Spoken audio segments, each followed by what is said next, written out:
पूरे महाराष्ट्र में चुनावी बिगुल बजा हुआ है। 288 सीटों पर चुनाव हर राजनीतिक पार्टी के लोग लड़ रहे हैं। इस बार देखा जाए तो बड़े पैमाने पर निर्दलीय उम्मीदवार भी हैं। लेकिन हम बात कर रहे हैं इस समय वर्सोवा विधानसभा क्षेत्र से, और यहाँ पर कुछ लोग हैं, इनसे हम बात करेंगे। यहाँ के उम्मीदवार अगर देखा जाए तो रईस लस्करिया जी हैं, और आज यहाँ पर एक सभा भी होने वाली है और उस मुद्दे पे हम जानेंगे। सबसे पहले मैं आपसे जानना चाहेंगे कि आज जो यहाँ पर एक सभा का आयोजन किया गया है और उसमें कौन कौन लोग शिरकत करने वाले हैं? इसमें हमारे नेशनल बैरिस्टर जनाब असदुद्दीन अवैसी साहब आ रहे हैं, और हमारे मुंबई के सदर रईस लस्करिया साहब तो है ही हैं, और काफ़ी जो हमारे लोकल हैं जैसे तालुका अध्यक्ष हो गए, जिला अध्यक्ष हो गए, मुंबई यूथ मुंबई प्रेसिडेंट हमारे सबार आलम जी आ रहे हैं। तो काफ़ी मात्रा में मुंबई से भी लोग आ रहे हैं, क्योंकि एक ऐसा है ये जो चुनाव है यहाँ पे, जैसे महाराष्ट्र सदर इम्तियाज़ जलील साहब औरंगाबाद से लड़ रहे हैं, तो मुंबई सदर जनाब रईस लस्करिया साहब वर्सोवा विधानसभा से लड़ रहे हैं। तो ये दोनों सीट हमारे नाक के लिए टक्कर है, और हम लोग इसको पूरी कोशिश करेंगे इंशाअल्लाह ताला कि इसको आखिरी उम्मीद तक। ओवैसी साहब आज शाम को यहाँ पे आ रहे हैं, और ओवैसी साहब से आने के बाद कितना असर पड़ेगा मतदाताओं पर? काफ़ी असर पड़ेगा। ओवैसी साहब क्या क्या चीज़ अच्छा लगता है आप लोगों को ओवैसी साहब का? उनका और हाँ, वो हमारे सदर बैरिस्टर असदुद्दीन साहब हक की बात उठाते हैं, गरीबों की बात उठाते हैं, मजलूमों की बात उठाते हैं। आज मौजूदा सरकार जो गलतियां करती हैं, जो पिछड़े तबके के दबे कुचले लोग परेशान होते हैं, उनकी बात उठाते हैं ओवैसी साहब। इसीलिए वो सबको अच्छे लगते हैं। जो हक की बात करता है, जाहिर सी बात होगी, सबको अच्छा लगता है। और हमारे ओवैसी साहब हमेशा गरीबों की हिमायत करते हैं, मजलूमों की हिमायत करते हैं, हक की बात करते हैं। और जैसे कि मुसलमानों की बात तो करते ही करते हैं, लेकिन वो हर तबके के दबे कुचलों की बात करते हैं, शिक्षा की बात करते हैं, रोजगार की बात करते हैं। उसके बाद आज देखा जाए शिक्षा की अगर हम बात करें तो कहा अक्सर एक सवाल उठाया जाता है कि मुस्लिम बहुल इलाके में शिक्षा की कमी है, क्या कहना चाहेंगे? ये हकीकत है, ये हकीकत बात है कि मुस्लिम, आप कहीं भी माइनॉरिटी डिपार्टमेंट में देख लीजिए, कोई भी सलम में चले जाइए, आपको सिर्फ 1 से 2% लोग ही ग्रेजुएशन मिलेंगे। 98% ग्रेजुएशन क्या होता है उनको पता ही नहीं रहती है।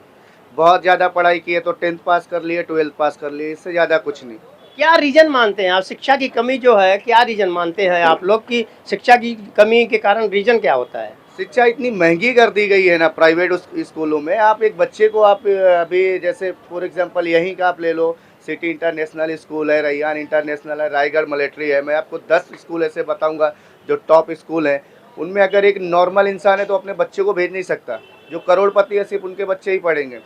तो शिक्षा का जो मसला है ना, क्योंकि जो गवर्नमेंट स्कूल है ना उनमें ज़्यादा ध्यान दिया नहीं जा रहा है, इस वजह से लोग उसमें भी क्या है, नॉर्मल गरीब के बच्चे गवर्नमेंट स्कूल में जाएंगे, 10वीं 12वीं ही करेंगे ना, क्योंकि उनको अच्छी शिक्षा ही नहीं मिलेगी वहाँ पे। गवर्नमेंट ने तो एक कानून लाया है ना कि 10 लाख रुपया दे रहे हैं, क्या क्या लगता है आपको वो सक्सेस है? वो सिर्फ कागजी काम है, ऐसा कुछ ज़मीनी हकीकत नहीं है, और सिर्फ दिखावा है, कागजी काम होता है। अगर ऐसा होता तो आज जाके सरकारी स्कूलों की हालत देख लीजिए ना, तो वहाँ टीचर रहते हैं और टीचर नहीं रहते हैं, और कोई मतलब शिक्षा पे ध्यान नहीं देते सरकारी स्कूल। अब प्राइवेट स्कूलों में गरीब आदमी पढ़ा नहीं सकता।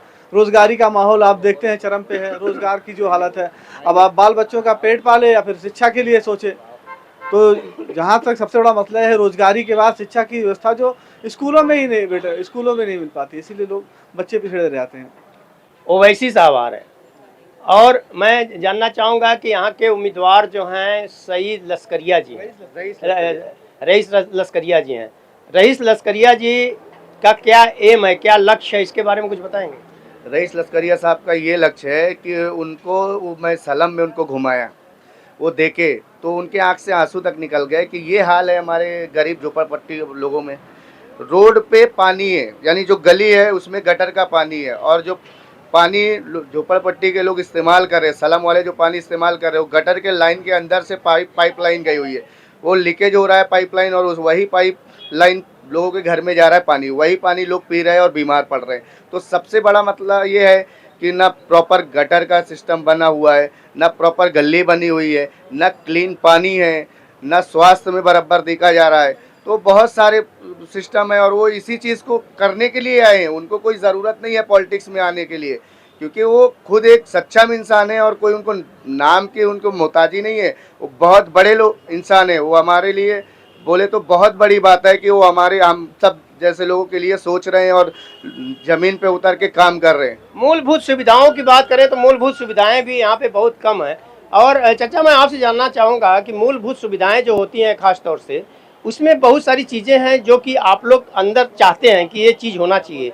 आपके नज़र में इस क्षेत्र में क्या होना चाहिए? और विकास का काम होना चाहिए इस क्षेत्र में, और क्या है, जब जो शिक्षा है, पढ़ाई है, और कोई बड़ा ऐसा मदरसा नहीं है, कोई ऐसा कॉलेज नहीं है कि जिससे बच्चों को शिक्षा मिल सके अच्छी, और सारी सुविधाएं, ज़रूरतें, बुनियादी सहूलतें जो ज़मीनी है मामला, ये सब ज़रूरी है, आदमी को होना चाहिए।